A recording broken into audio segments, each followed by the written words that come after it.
What's up, boys? Welcome to episode 21 of Barstool Bitcoin. We have an exciting episode for you today, but firstly, happy Thanksgiving to all you Americans out there, and happy Black Friday at the time you are listening to this. It is Black Friday, so enjoy your shopping today, boys. Now, little house cleaning here.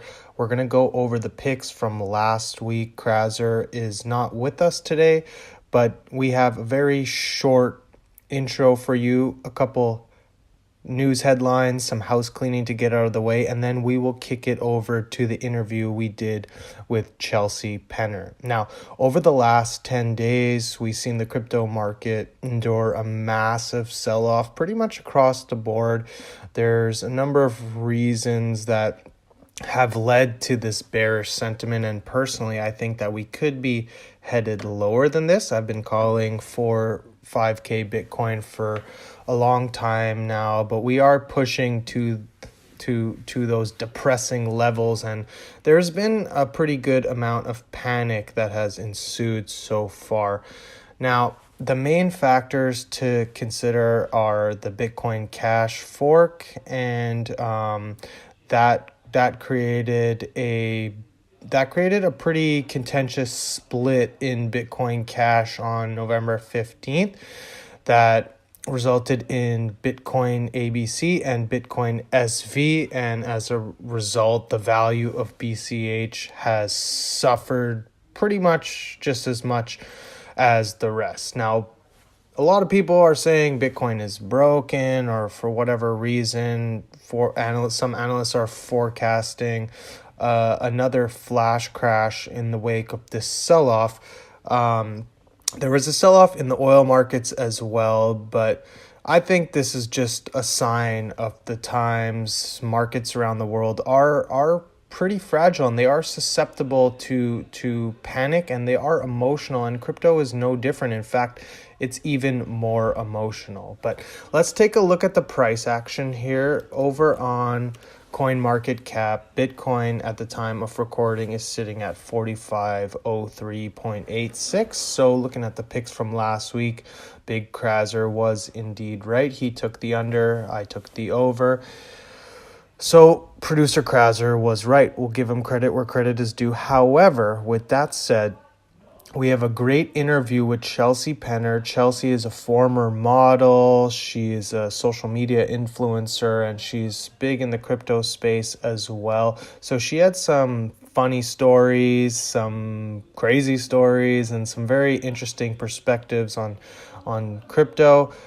But we tried to record a video interview for you guys also, so you could take a look on YouTube. And producer Kraser has informed me that the video did not pull through. It was only my ugly mug on video.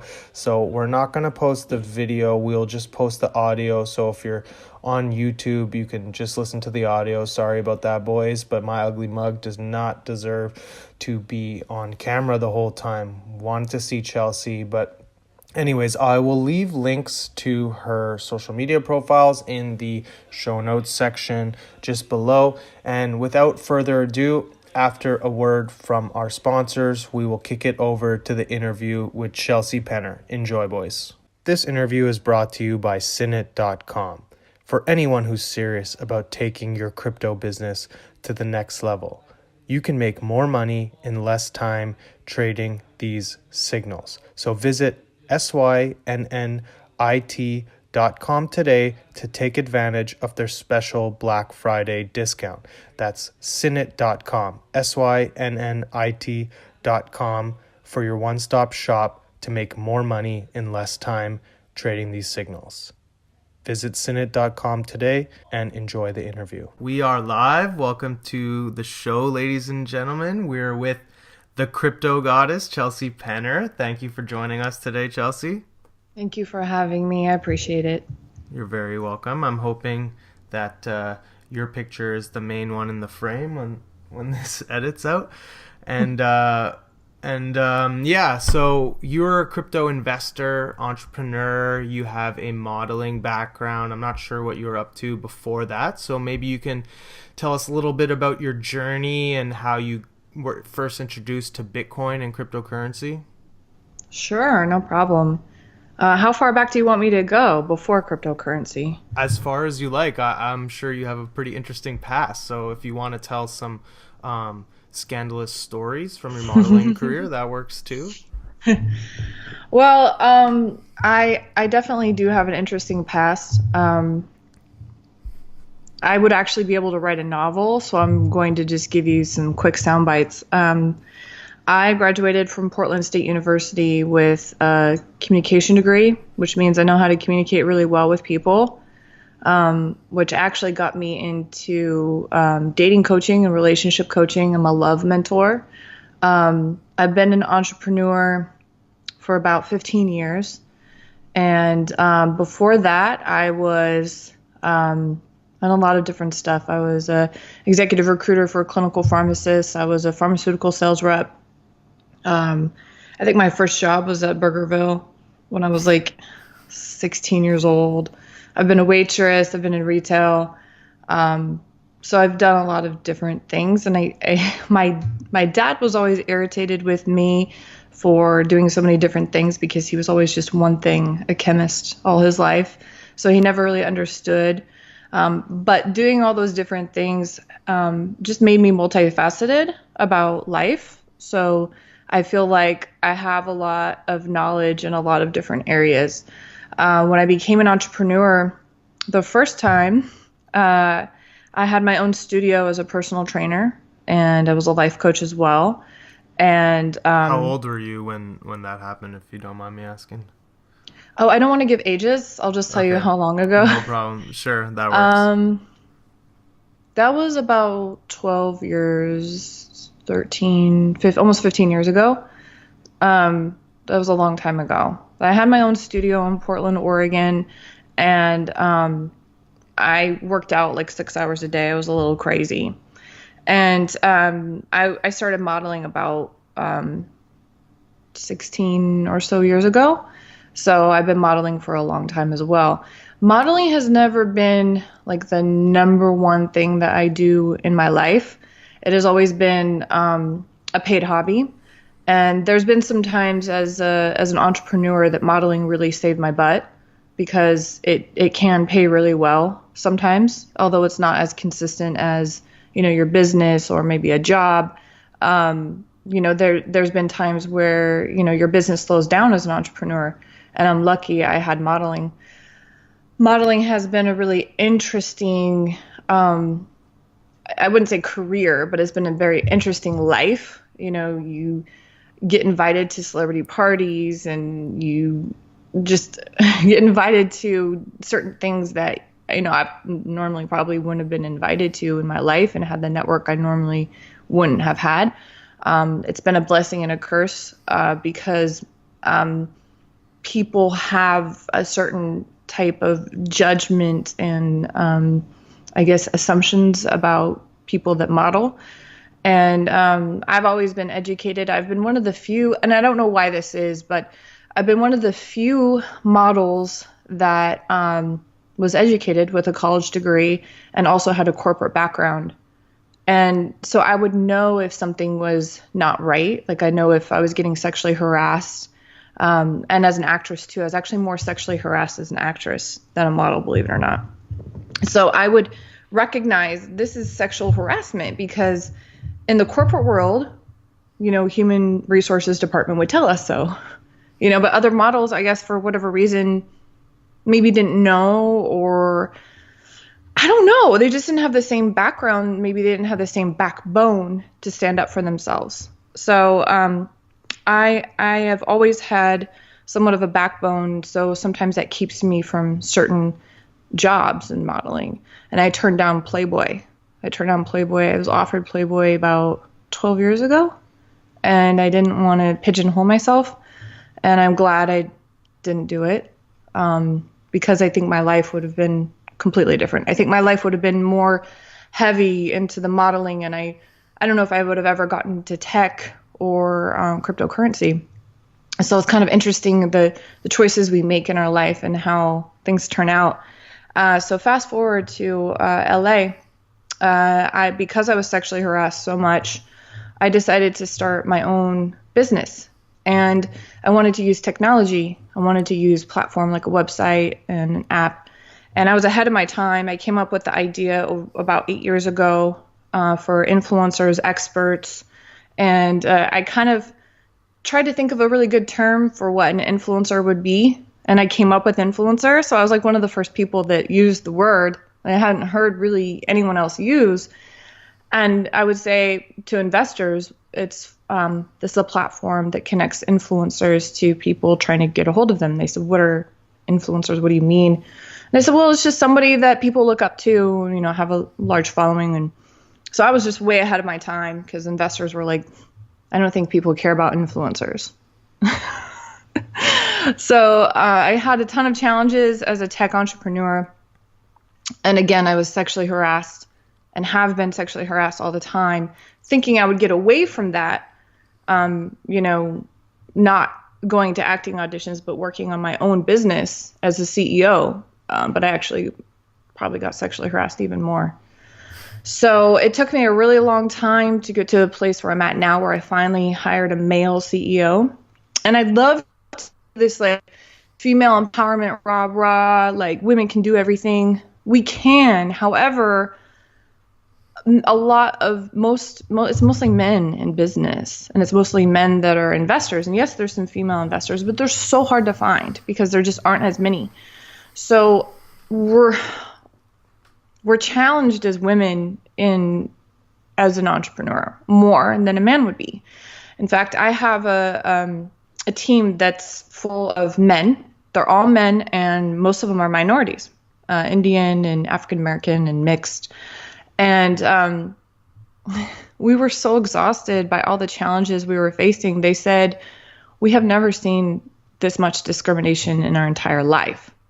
And we're Black and we're Indian, you know, and they'd never seen that kind of discrimination. So I said, yeah, I mean, you guys confirmed what my intuition was telling me, that I need a male CEO. And I'm still the founder, but my male CEO, you know, I feel like he's got this, you know, I'm really excited. And so actually being in tech is what introduced me to cryptocurrency, because I kept hearing about Bitcoin. And again, I was so hyper focused on my tech startup that I was like, what is that? You know, digital money. It sounds silly. What are you going to do with it? Is it video game money? You know what I mean? Like, I just need to focus on getting my business launched. It's a priority. So I didn't really look too much into it until about 2 years ago. I think Bitcoin was at $700. And I think Ethereum was at like $30. So it's really funny when we have a crash like we did yesterday, and people are like freaking out. Oh my gosh, crypto's dead. I'm thinking, but you know what Bitcoin was like two years ago, and even the beginning of last year it was like $800, $900, and then it was like $1,200 in the spring of last year. And so even, let's say if Bitcoin dropped to $2,000 right now, let's just say hypothetically that it does, but I don't think it will, but let's just say it's still up over 100% in 1 year. And that's kind of crazy to think about. So I think people be tripping. Anyway, so I got into cryptocurrency about 2 years ago. I really started looking at it because those numbers, like $700, I was like, okay, that's something. You know, because I remember when someone first brought up Bitcoin with me, it was like $20, $30. Man, that would have been smart for me to invest then, but it just didn't seem like a lot at the time. It just was like, what kind of traction is this going to get? I just don't know. I just don't understand the technology. So when it did hit around 700, I decided to start doing some research and really looking into it. And I started to learn about what Bitcoin is, what cryptocurrency is, started learning about Ethereum. I started learning about mining. And that's actually the first investment I made was in mining. So I became a miner before anything else in cryptocurrency. And I'm glad that I did, because mining is, it's not easy. There's some technical things you have to understand. And so I think it kind of advanced my education really fast in crypto. Um, and then what I started doing, which is kind of basically where I'm at right now in crypto, is I decided, because I was so passionate about the decentralization of cryptocurrency and what it could do for us, I decided to start posting about it on social media. I decided to just, start posting the prices of Bitcoin, how fast it's going up. And I started posting pictures of me and my mining machines and, all this cool stuff I was just really excited about, not thinking that people would really be very interested in what I had to say, but because it's just, something I became passionate about, and I post whatever I'm passionate about on social media. So I actually started getting a really huge response from people. People were really fascinated by what I was doing. They wanted to make money. They wanted to learn how and why it's going to change the world, because they kept talking about how it's going to change us. It's, decentralization will help to change our financial construct, and they just wanted to learn. So I kind of took on this social media influencer role in cryptocurrency and became one of the first, I guess, influencers in crypto. Female. There, of course, was males before me, especially on YouTube. And they helped me learn. But I was one of the first females, and I I took this as a responsibility to educate people. So I educate people for free. I have a free email system where people can sign up, and it's free. And that's thecryptogoddess.com. I think I have it's on my shirt. It's on my shirt. Thecryptogoddess.com. Oh, cool. Nice shirt. Do you have a Thank store you. too? Yeah, you're welcome. I should have a store. I don't yet.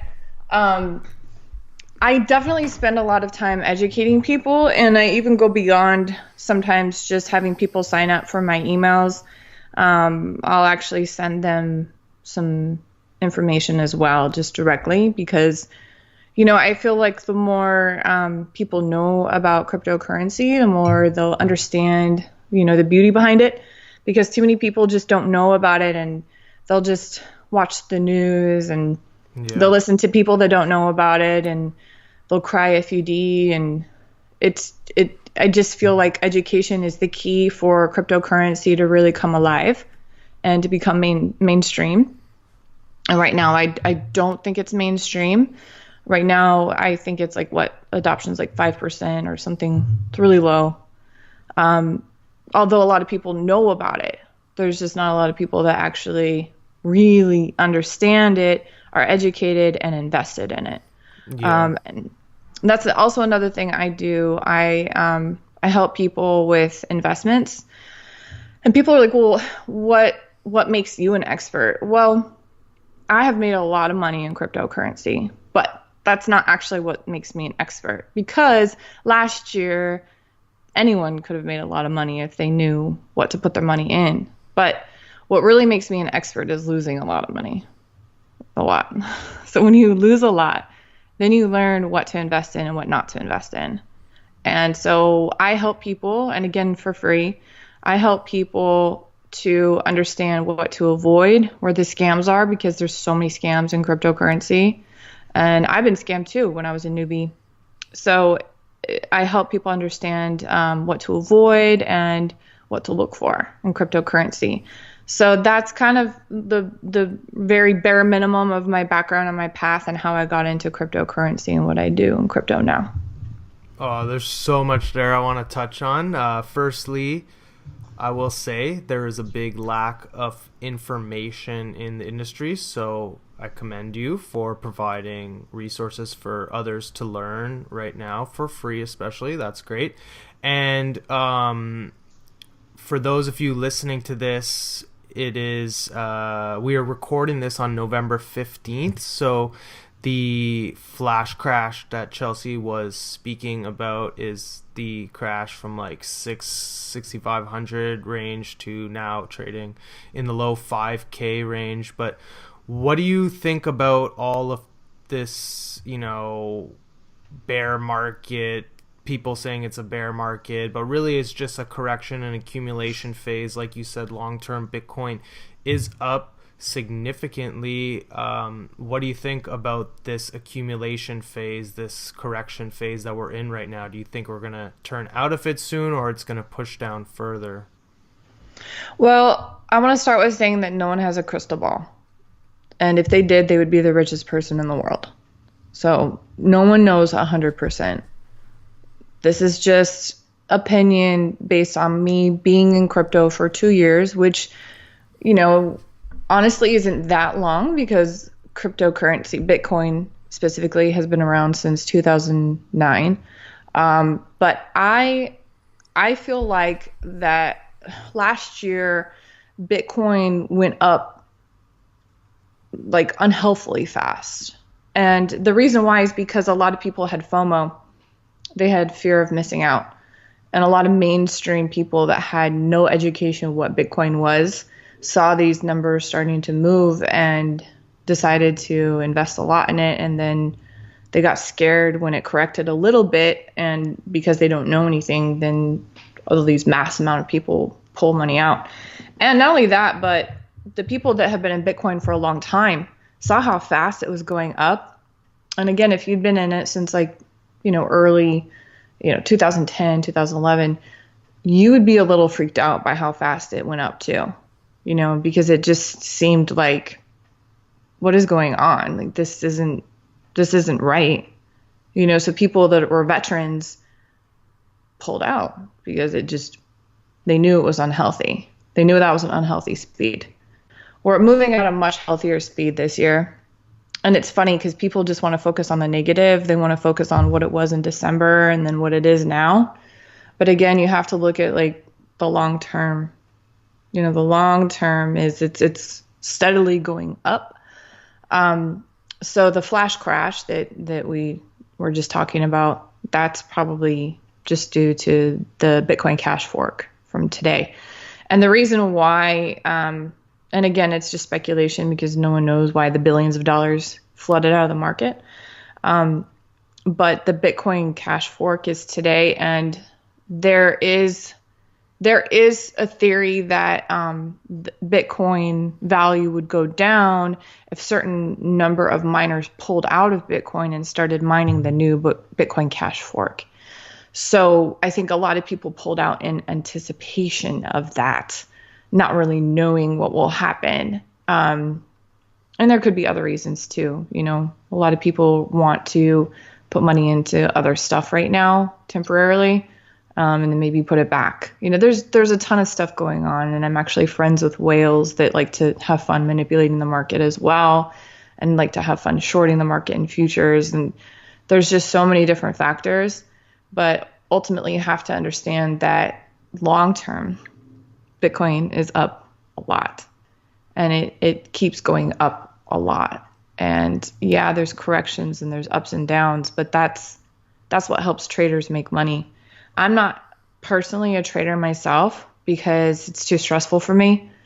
My cortisol levels get unhealthily high. But I have strategies that I hope my people understand that follow me on social media. I can help people with some basics, and I also help them understand that if they don't know trading very well, they probably will lose some money. So sometimes it's better to have a professional trader trade money for you, or you can just throw in like 10 or 20 bucks or something and just play around with it and learn, just throw in money that you can lose, what I call gamble money, and just start playing with it, and you will learn on your own. It's basics of buy low and sell high. But the problem is the emotions. And that's why professional traders are really good if you can hire them, because they've mastered the emotions behind it. And right now with this flash crash, if you're a master trader or a master investor like Warren Buffett, you buy. Warren Buffett is such a smart investor, obviously. He invested in a lot of companies that just tanked during the recession, such as Bank of America. Bank of America tanked. He looked at it like, that looks like it's going to die. and there's blood in the streets, but it's too big to fail, so I'm going to invest. So if you think like that, then you'll always come out ahead like he does Mm-hmm. every time. Yep. Every time. Be greedy when people are fearful, and be fearful when people are greedy. Yeah, Usually you and make that's money in the buy, and you know that Wall Street, the big banks, are buying up all of this sell-off. This is a liquidity grab at 5K. always every time. The smart investors always buy low. And sometimes they actually try to crash it themselves to buy low. Because I actually knew one person specifically that sold like $500 million worth of Bitcoin to drop the price a little to buy more.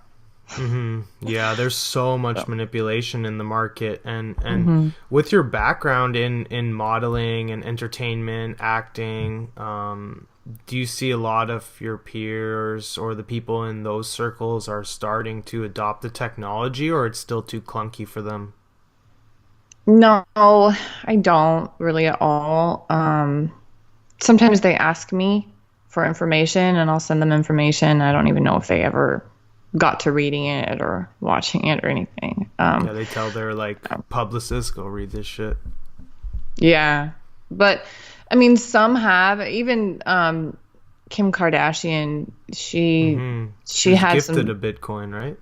something like And then that. There she was like a tweeted it tweet. or something. Yeah. Yeah. There was a tweet, we're into Bitcoin now or something I like think it that. But was Charlie Lee or someone who owned one of the top 10 market cap coins who gave her like one Bitcoin and a physical Bitcoin, and then she tweeted it. I remember that like a few months back. yeah. So I don't think they know and understand it. They're really hyper focused because in being in entertainment and modeling, there is a lot of focus you have to have on building a brand and doing photo shoots and looking good. And just the upkeep of looking good alone is like a full-time job. And so it can be very time consuming. And then thinking, oh, I have to learn a new skill or I have to learn something new is just exhausting to them. It was exhausting to me too, but it's worth it.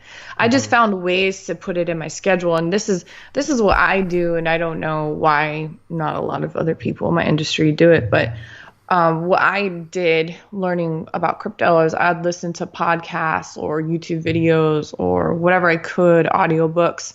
I would listen to it while I was like getting ready, while I was like doing lotions and getting my makeup on and doing my hair. And sometimes that's like an hour, 2 hour long process, especially if you're getting ready. Damn. If you're getting ready for a photo shoot, it can take like 3 hours. Wow. It's a long process.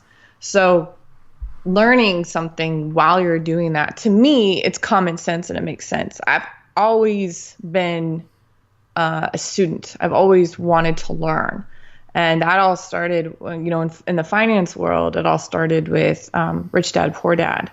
And ever since I got my hands on that, I haven't stopped. It's so fascinating to me. It was a complete mindset change.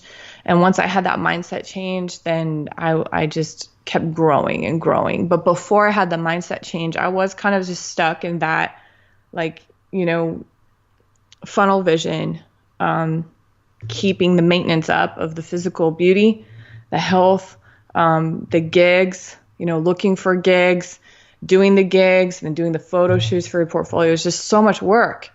I wasn't really with it either. So I think sometimes there's a mindset switch that has to happen before they can really sink it in their heads. And a lot of them, I'll give them credit because a lot of them do want to learn. I just don't think they don't know how, or maybe they don't give themselves enough credit for being smart enough to understand it, because sometimes just the words cryptocurrency can be like, oh, I'm exhausted. Okay, I can't even look. And, you don't really have to use your brain a lot to be a model. So Yeah.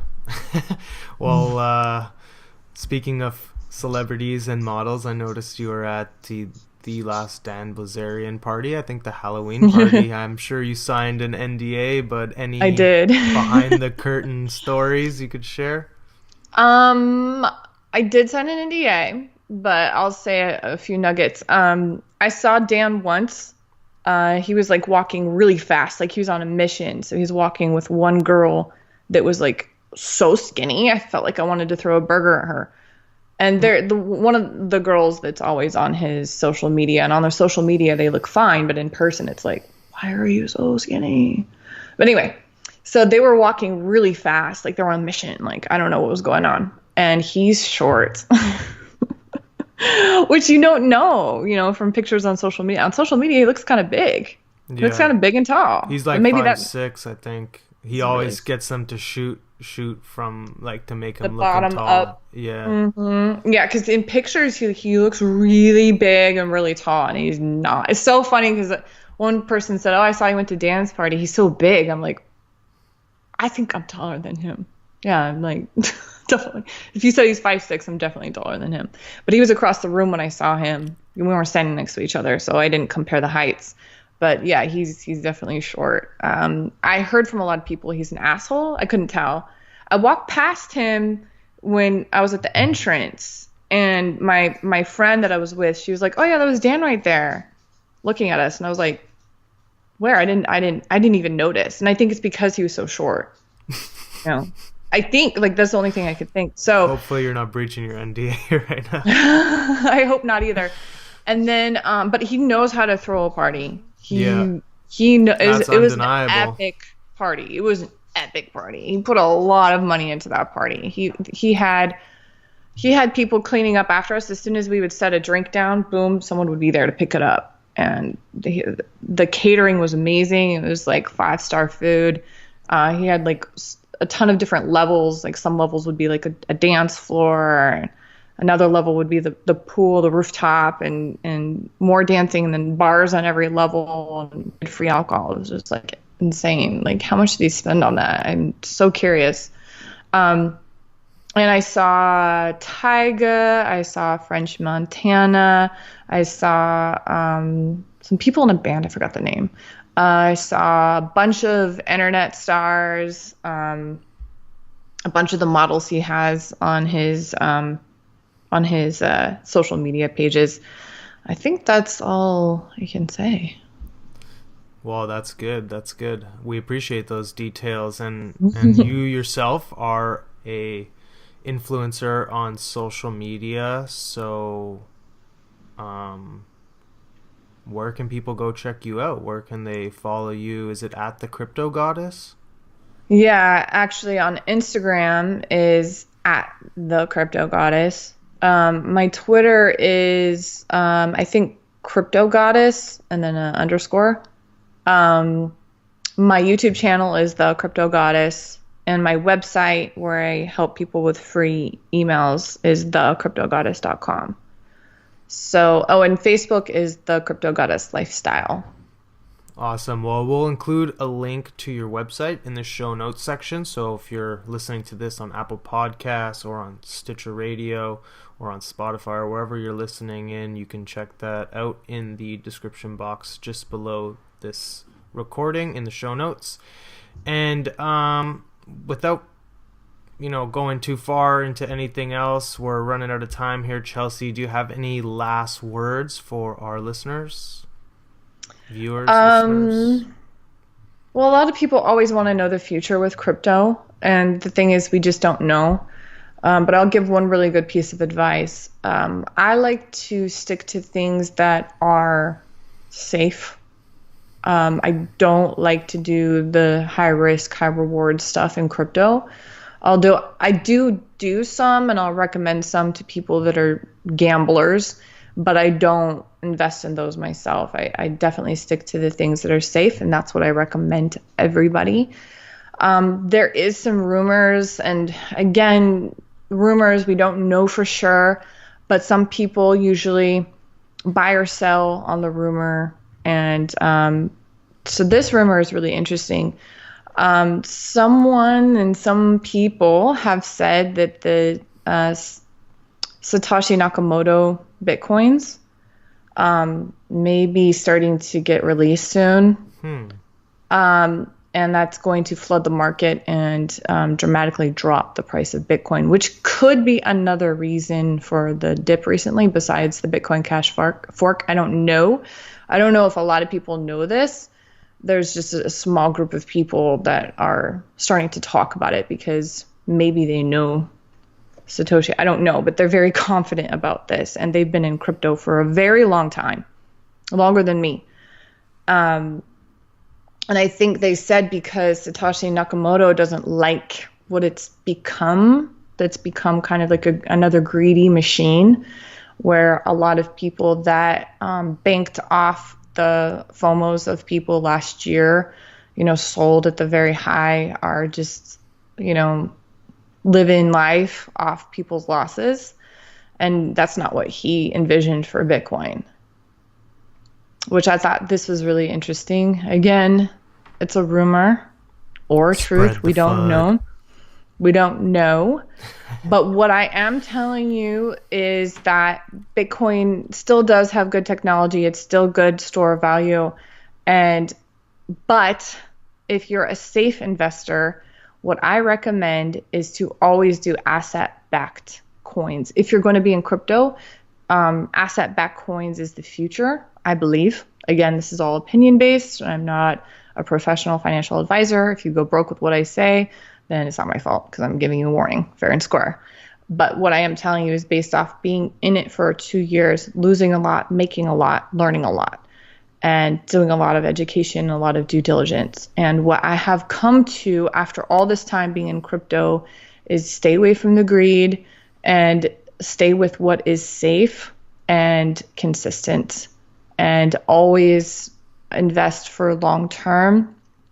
And you can do short term, but that's only usually it's only if you really know something is going to take off in a certain time period. And most people just don't know. We just don't know the future. So it's always best, if you don't want to lose money, and if you're not an accredited investor and you don't have money to just lose like that, to just stick to what's safe. That is my advice. Sound advice. We appreciate you stopping by today, Chelsea, and we will see you again, hopefully. And to our listeners and viewers, thank you guys for stopping by. We will see you next week. Thank you so much.